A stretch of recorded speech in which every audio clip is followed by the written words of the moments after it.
Hello everyone. In this video, we gonna read the section C of Unit 4, When the Fish Laughed. It's a play and it has many characters and it's quite a humorous play. So let's read further to know about the play and the story. The characters in the play are King, who is the ruler of a kingdom in the valley of Kashmir, Queen, his newlywed wife, Wazir, the chief minister, Amir, Wazir's son, Bhaskar, a well-to-do farmer, Shivani, Bhaskar's daughter, Hina, one of Queen's maids, and servant and fisher woman. So we get to know that there are total of 8 to 9 characters in the play. And from scene 1, let's start. The queen, attended by her maids, is sitting in an enclosed balcony of her palace, amusing herself by watching people carrying their wares to the town market. She hears the raucous cry of a fisherwoman and instructs Hina to buy some fish from the woman. तो first scene में बात हो रही है queen की, जो कि अपनी मेड्स के साथ बैठी है अपने बालकनी में, अपने पैलेस की बालकनी में, और खुद को ही देखकर अम्यूज़ हो रही है, मतलब खुद की बातों पे ही हंस रही है जब वो देखती है कि लोग अपने अपनी चीज़ों को लेकर टाउन मार्केट में बेचने जा रहे होते हैं। तभी उसे आवाज़ सुनाई देती है, एक raucous sound. Raucous means loud and harsh, कड़ी आवाज़, कर्कश। Raucous cry of a fisher woman, और वो इंस्ट्रक्ट करती है हिना को कि कुछ फिश उस विमेन से खरीदे। Who is Hina? तो Hina is one of the queen's maids. तो क्वीन अपनी एक मेड हिना को कहती है कि उससे कुछ मछलियाँ खरीद ली जाए। Hina, buy that big silver fish. Oh wait, is it a male or a female fish? It's a male fish your majesty. तो क्वीन कहती है कि उस बड़ी सी सिल्वर फिश को खरीदो, लेकिन वो है क्या? वो एक मेल फिश है या फीमेल फिश है? तो फिशर वुमन कहती है कि it's a male fish. Queen, oh I can't eat it then, मैं उसे नहीं खा सकती। Hina, why of course we allow no male apart from king himself to enter her majesty's place. Hina कहती है कि हाँ बिल्कुल हम उसे नहीं खा सकते, क्योंकि हम तो किंग के अलावा क्वीन के पैलेस में किसी और मेल को एंटर करने ही नहीं देते हैं। Right then a laughter is heard.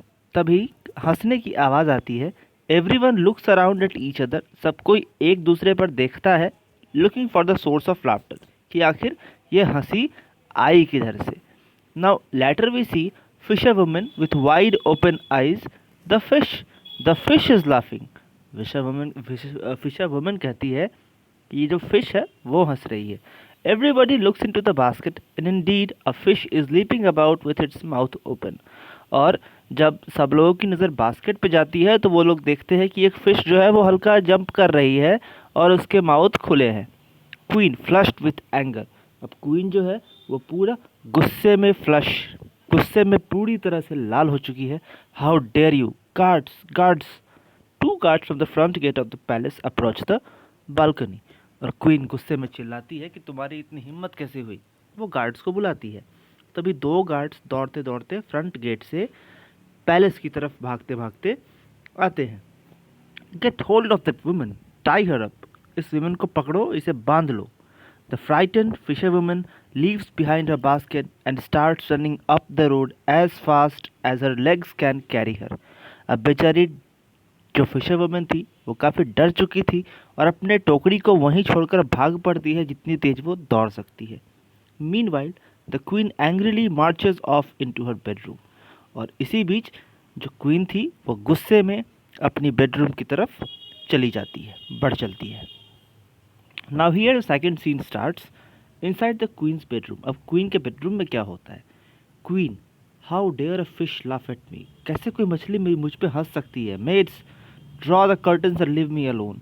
सारे पर्दे गिरा दो और मुझे अकेला छोड़ दो। I will not see anyone. मैं किसी को नहीं देखना चाहती। Inform the king that I am angry, a mayor fish has made me angry. वो कहती है कि किंग को भी बता दो कि मैं आज काफ़ी गुस्सा हूँ और एक छोटी सी मछली ने वैसे किया है। The maids draw the heavy curtains and leave her. Maids ने वैसा ही किया। द रूम इज़ डार्क, पूरे रूम में अंधेरा है। कुछ देर के बाद किंग भी हड़बड़ाहट में कमरे में आते हैं। King lovingly, what is it my dear, who has dare to offend you? किसकी हिम्मत हुई जिसने तुम्हें ये नुकसान पहुंचाया, तुम्हें चोटिल किया? क्वीन टीयरफुली, क्वीन की आंखों में आंसू थे और वो कहती है, my husband, I have always been honoured in my dear father's kingdom. मुझे अपने फादर के किंगडम में हमेशा ही ऑनर मिलता रहा। Never in all my life I face such humiliation. मैंने अपने लाइफ में ऐसा ह्यूमिलिएशन कभी फेस नहीं किया, ऐसी निंदा कभी फेस नहीं की। A fish, a mayor fish laughed at me in public. एक छोटी सी मछली मुझ पे पब्लिक के बीच हंस पड़ी। King with confusion doubt, a fish laughed eight you, what do you mean? ऐसा कैसे हो सकता है कि कोई फिश तुम्हारे ऊपर हंस दे? क्या कहना चाहती हो? Queen with rising anger, don't you believe me? आपको मेरी बात का यकीन भी नहीं है? If you think I am lying I will leave at once for my dear father's house. अगर आपको लगता है कि मैं झूठ बोल रही हूँ तो मैं अभी अपने फादर के घर के लिए चली जाती हूँ। किंग कॉन्सोलिंगली, किंग उसे कॉन्सोल करते हुए, उसे सांत्वना देते हुए कहते हैं, no no my dear, I do believe you, don't be angry. मुझे तुम पर पूरा विश्वास है, गुस्सा मत हो। वाइप अवे दीज टीयर्स, इन टीयर्स को हटा दो, पोंछ दो। And your tears give me more pain than they give you. तुम्हारे ये जो आंसू की बूंदें हैं वो तुम्हें जितना नुकसान पहुंचाती हैं उससे ज़्यादा दर्द मुझे होता है। Give me a few days and I will punish whoever is responsible for this offence. मुझे कुछ दिनों का समय दो और जो कुछ भी इसके लिए गिल्टी है मैं उसे पनिश करूँगा, उसकी गलती की उसको सज़ा दी जाएगी। The king leaves the queen's bedroom, और किंग ऐसा कहकर क्वीन की बेडरूम से चला जाता है। Now next we see is the scene 3। Inside the Wazir's home, the Wazir is sitting with his head in his hands. His son Amir enters. अब वज़ीर अपने घर में बैठा है। वज़ीर अपने The Wazir is sitting with head in his hands. वो सर पे हाथ रखे बैठा है। And his son Amir enters. तभी उसका बेटा आमिर आता है। आमिर with great concern, बड़ी चिंता के साथ, Father, what's the matter? Are you ill? Aamir पूछता है कि फादर क्या बात है, क्या आप बीमार हो? वज़ीर, no but soon I will be dead. वज़ीर कहता है कि नहीं, लेकिन मैं काफ़ी जल्दी मारा जाऊंगा। Aamir, what an inauspicious thing to say, क्या कैसी बातें कर रहे हैं father? Did anything hurt you? क्या किसी ने आपको नुकसान पहुंचाया? Tell and I will help you, आप बताइए मैं आपकी हेल्प करूंगा। वज़ीर कहता है, you can't Aamir, it's the king. तुम कुछ नहीं कर सकते आमिर, ये तो किंग की बात है। He will have killed me if I cannot get to the bottom of the strange incident that occurred at the Queen's palace. अगर क्वीन की पैलेस में जो कुछ भी इंसिडेंट हुआ है मैं उसका पूरी जड़ से पता ना लगा पाऊँ तो किंग मुझे जिंदा नहीं छोड़ने वाला है, वो मुझे मरवा देगा। Aamir, what happened, tell me everything. जो कुछ भी हुआ मुझे सच सच बताइए।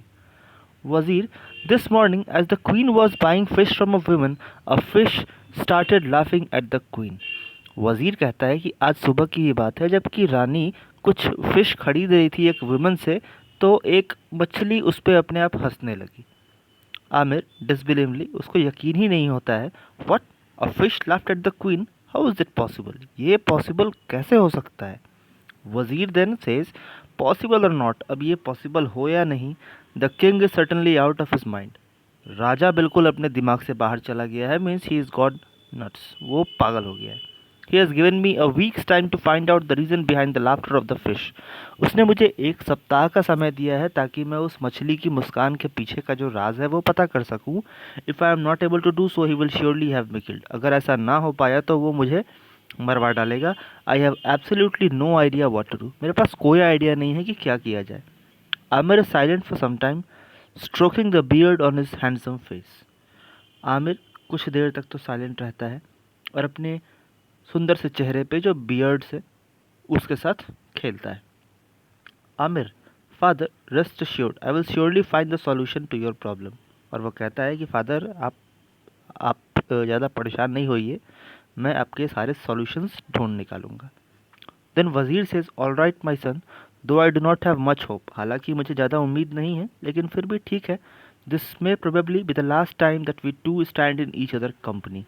हो सकता है कि ये लास्ट बार हो जब हम दोनों एक दूसरे की मदद के लिए एक साथ खड़े मिले।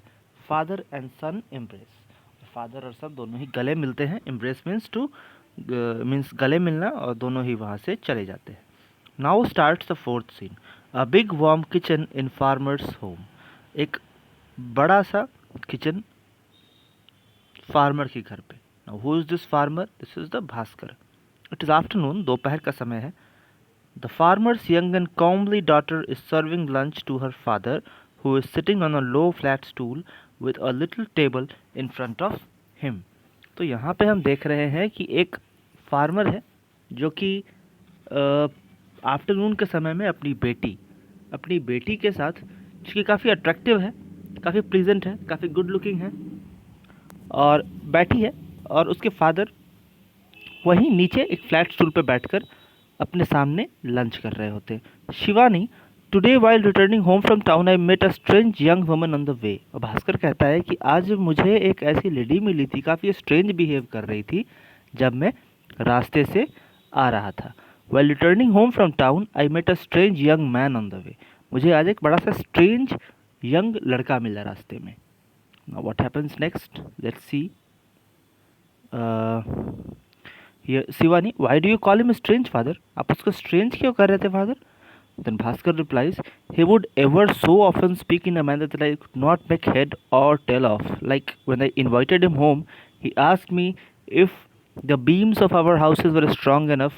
Now wouldn't you call that strange? अब मैंने एक लड़के को बुलाया, मैं एक ऐसे लड़के को मिला जो कि काफ़ी अजीबोगरीब बातें कर रहा था, जो कि जिसका ना सर था ना पूँछ था। जैसे कि मैंने जब उसे घर पे इनवाइट किया, उसे आने को कहा, तो उसने मुझे कहा कि अगर आपके घर के बीम्स, आपकी घर की छत अगर स्ट्रांग हो तो ही मैं आ पाऊँगा। तो क्या ये कोई अजीब बात नहीं थी? wasn't it a different thing, strange thing? So then we see that Shivani replies giggling, हल्का हंसते हुए कहती है, oh father, he seems to me a very wise man. वो तो मुझे काफ़ी वाइज इंसान लगता है। He only wanted to know if we had enough food to feed him. वो तो इतना ही जानना चाहता था कि हमारे पास उसे खिलाने के लिए एनफ फूड है भी या नहीं। You should have told him that the beams of our houses are strong enough. आपको कहना चाहिए था कि हमारे घर की जो बीम्स है वो काफ़ी स्ट्रॉन्ग है। Where did you leave him? कहाँ छोड़ा था आपने उसे? I would be very much like to meet him. मैं उसे बिल्कुल मिलना चाहूँगी। Bhaskar replies, I left him standing near to the local inn. मैंने उसे local inn means a resting place, जिसे हम हिंदी में सराय या फिर आश्रम कहते हैं, तो वहाँ पे वो विश्रामशाला, there he was standing. Shivani calls a servant and gives him a bowl of porridge, 12 chapatis and a jar full of milk. Shivani अपने एक सर्वेंट को बुलाती है और उसे एक बोल ऑफ पॉरेज, खिचड़ी, 12 चपाती और एक जार पूरा मिल्क से भरा उसके लिए ऑफ़र करती है। And she says, go and find the young man my father met. उस यंग मैन को उससे भेंट करो जिसको मेरे फादर मिले थे, उसे ये दे दो और बताना, the moon is full, there are 12 months in a year and the sea is full of water. Also tell them that he is invited to dine at our house this evening. वो कहना कि moon full है, there are 12 months in a year, सालों भर रहता है, and the sea is full of water, और जो सी है वो भी हमेशा पानी से भरा रहता है। So what she mean to tell that there are plenty in their house and he need not worry about anything before he comes to dine. So और वो कहती है कि उसे बता देना कि आज शाम उसे यहाँ पर खाने को भी बुलाया गया है। Servant, I will do as you say mistress. मैं वैसा ही करूँगा जैसे आपने बताया है। द सर्वेंट लीव्स, सर्वेंट चला जाता है। On the way outside he meets his son who is hungry. रास्ते में ही वो अपने बेटे से मिलता है जो कि काफ़ी भूखा था। So he gives him some porridge, 2 chapatis and half the milk from the jug. तो वो उसे कुछ खिचड़ी, 2 चपाती, 2 रोटियां और आधा मिल्क दे देता है। ही रिटर्न्स आफ्टर अ वाइल, और कुछ देर के बाद वापस भी आ जाता है। Mistress, I did as you said and the man thanked you and accepted your invitation. He also told me to tell you this, the moon is new, there are 10 months and the sea is not full at all. Mistress, मैंने वही किया जैसा आपने कहा था। Man ने आपको thanks कहा है, आपके इनविटेशन को एक्सेप्ट भी किया है, और उसने ये भी कहा है कि मून न्यू है और 10 मंथ्स है, means there were 12 chapatis out of 2 were eaten and the sea is not full at all. मतलब कि सी भी कंप्लीट नहीं है, फुल नहीं है, क्योंकि उसका आधा तो खत्म कर किया जा चुका है। Shivani in an angry tone, wicked servant, you stole from the food that was meant for someone else and you shall be punished for this. Go away from here. वो गुस्से में कहती है कि दुष्ट सर्वेंट, तुमने जो कुछ भी फूड था वो दूसरे के लिए था, तुमने उसमें से चोरी की है और इसलिए तुम्हें पनिश किया जाता है। अभी के अभी यहाँ से चले जाओ। द सर्वेंट लीव्स, सर्वेंट वहाँ से चला जाता है। In the evening Aamir is at Bhaskar house, Aamir जो है वो भास्कर के घर पे आता है। Shivani is serving dinner to Aamir and her father Aamir tells them about the father's predicament and his search for the person who could solve the mystery. Shivani Aamir को खाना परोस रही होती है और उसके फादर वहीं बैठे होते हैं। वो मतलब शिवानी अपने फादर और आमिर दोनों के लिए ही खाना परोस रही होती है। आमिर बताता है अपने फादर के सारे डिफ़िकल्ट सिचुएशन, सारी परेशानियों के बारे में और वो जिस रिसर्च में निकला था। He feels that Shivani might be that person and asks for her advice. वो सोचता है कि शिवानी वो हो सकती है जो कि उसकी हेल्प कर सके। Shivani, it is clear why the fish laughed. ये बिल्कुल क्लियर है कि फिश क्यों हंसी थी। There must have been a man inside the queen's palace at that time. हो सकता है कि उस वक्त क्वीन के पैलेस में कोई इंसान रहा हो। Aamir, impossible. He would have been caught immediately and put to death for such an offense. अगर ऐसा होता तो उसे बिल्कुल पकड़ करके उसे मार दिया जाता उसकी इस गलती के लिए।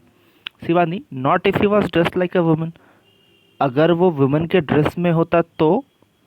Aamir, realizing the logic of her argument, उसकी बातों में जो लॉजिक था उसकी बातों को फील करते हुए कहता है, of course I must rush home and give this news to my father. वो कहता है कि मुझे अभी घर जाना चाहिए और अपने फादर को ये बात बतानी चाहिए। Scene 5, the king's palace grounds. King का जो पैलेस था वो वहाँ पर आता है और a feast is going on, यहाँ पे एक दावत चल रही होती है। The queen is present with her maids, the king has organise this feast on the advice of the wazir son. वज़ीर के बेटे के कहने पर राजा ने इस दावत का इंतज़ाम किया है। To get hold of the man disguised as one of the queen's maids, ताकि उस इंसान को पकड़ा जा सके जो कि क्वीन की मेड के रूप में वहाँ पे सर्विंग करता है, वर्क करता है। Large deep pit has been freshly dug in the ground, और एक बड़ा सा गड्ढा बनाया गया है, ताज़ा गड्ढा बनाया गया है ग्राउंड के बीचों बीच, गहरा गड्ढा। Wazir says, now we have a game for her majesty's maids, अब हमारे पास एक गेम है महारानी के नौकरों के लिए, दासियों के लिए। His majesty will reward 1000 mohurs to the lady who can jump over this pit. Majesty उसे रिवार्ड देंगे, राजा उसे रिवार्ड देंगे, 1000 मोहर्स देंगे उस लेडी को जो कि इस गड्ढे के आर पार कूद सके। King, impossible, who can jump over the pit, कौन भला इस गड्ढे के ऊपर से कूद सकता है। One by one the maids try to jump over the pit but fall into its instead. Finally one maid does manage to fly right across the one side of the pit. एक एक कर सभी ने कोशिश किया लेकिन सब उस गड्ढे में ही गिर पड़ी। हालांकि अंत में एक मेड जो थी उसने मैनेज किया कि वो बिल्कुल जैसे उड़ चली इस पार से उस पार, इतना लंबा उसने छलांग लगाया। Wazir says then, guards get hold of that person and remove the veil. Guard उस इंसान को पकड़ो और उसके पर्दे हटाओ। दैट्स अ मैन, वो एक इंसान है। The person tries to escape but is captured by 2 guards. वो इंसान हालांकि भागने की कोशिश तो करता है मगर 2 गार्ड्स उसे पकड़ लेते हैं। When the veil is removed, जैसे ही पर्दा हटाया जाता है, the person is revealed to a man, और वो जो पर्सन था वो कोई मेड नहीं, कोई दासी नहीं, बल्कि एक इंसान था। King, this my dear is the reason why the fish laughed. A male was already in your palace. It's the wisdom of the wazir and his son that has helped us to catch this culprit. तो king कहता है कि ओ this my dear, ये कारण है कि उस मछली ने उस रात उस दिन हंसा था। एक मेल आपके पैलेस में पहले ही से था, तो वो तो हमारे वजीर और उसके बेटे के विजडम कि उसे पकड़ लिया गया। Queen, oh that is so terrible, कितना डरावना है ये। The wazir and his son have prevented the crime that this man intended to do in disguise. Your majesty, such wisdom must be rewarded. वो कहती है कि शहंशाह, इस विजडम को रिवार्ड किया जाना चाहिए। The Wazir and his son were indeed rewarded with lands, golds and jewels. वजीर और उसके बेटे को काफ़ी सारे रिवार्ड दिए भी गए, जिनमें लैंड था, गोल्ड था, ज्वेल्स था। और the wazir retired to a palace built near a lake. और वजीर लेक के सटे हुए ही बने एक महल में रहने लगा।